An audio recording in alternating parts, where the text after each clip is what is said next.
Well, I have to go travel first and foremost. I haven't been traveling too many places lately. But I eventually I will. I think I have enough time here on Earth still to go to these different places that you mentioned and then just Well, appreciate nature. I think the journey inward, the spiritual journey, is more important than the journey outward. Oh Because, yeah. like during the pandemic, for instance, my husband and I had started podcasting. Our podcast is called TeZa Lord. And because we went on this 6-month trip before the pandemic, nobody knew the pandemic was coming. We Hmm. just happened to be thirsty for a real adventure. So we went all over Canada, the southern part of Canada, went over to the Badlands of North Dakota, came down into Utah and Washington State, and ended up down at the Mexican border in Texas. So, and then when we got home, the pandemic began. So we were already used to like cooking for ourselves and being alone. So the pandemic was not so challenging for us. But the biggest thing I wanted to bring out about this was we had been adventuring on the outside every day or every other day. We were in a different spot. And that's all very well and good. But when the pandemic began and we were all in isolation, then I thought, wow, this is a great opportunity to focus our podcasts on the journey inward. And we Mm. started speaking specifically. Our conversations were about these things that we discover when we go inward, and how many people really take the trouble to have that inward journey. It Hmm. takes time, it takes effort, and you have to say to yourself, I'm going to explore my inner life, which is my spiritual life. Whether you do it through meditation or just taking a walk in the woods and being quiet, or just looking outside your window, if you have a tree and becoming immersed with something else that comes from nature besides your own self. So the inner journey, I think, really is so important. And that if somebody asked me if you had a choice to go, all over the world on a cruise, or to take some more time and go within and just really explore what adventures await for you there, I would choose the inner journey.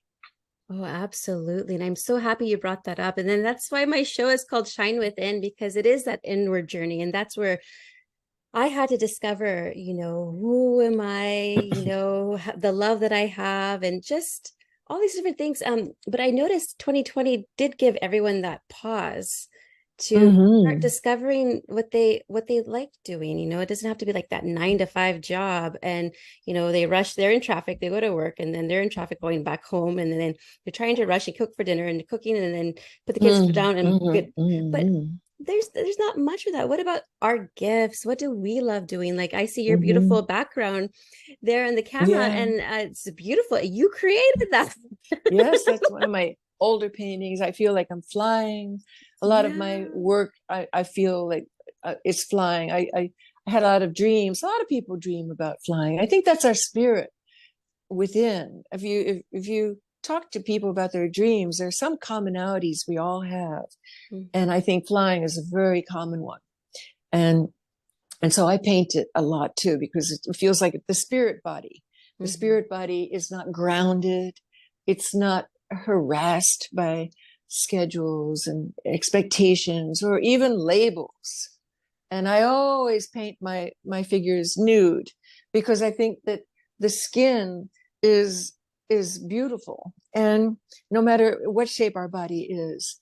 And when we put clothes on it, it's almost like we're embarrassed about just letting our true nature shine through. So all my work is with nudity, and I love the human body.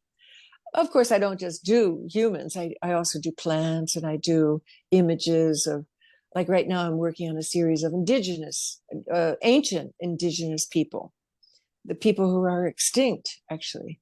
Oh, that's what I mean, that's beautiful.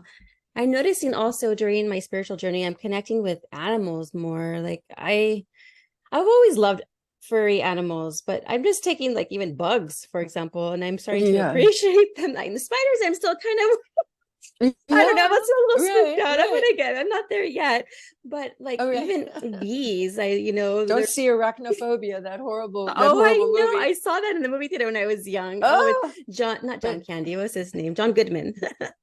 oh, okay. So Yeah. one of my books is about animals. One of my Mm. books is called hybrid vigor, which is a interesting biological term where if you take the best of one species and take another of not necessarily species but cousins and put them together, you create a new and better species, which is a hybrid vigor. Oh yeah. And so that book, which is number two after In the Eye, it's funny we're talking about these things in sequence. It's my own personal experiences. Like talk about bugs. Like to me, a moth is almost like a perfect allegory of what it's like to have a spiritual life. Because a moth, it just has to go to the light even if it's going to kill itself, if it gets electrocuted or, zapped. I hate those Oh bug yeah. catchers where they zap them. But a moth will go commit kamikaze into a flame, sometimes like a candle.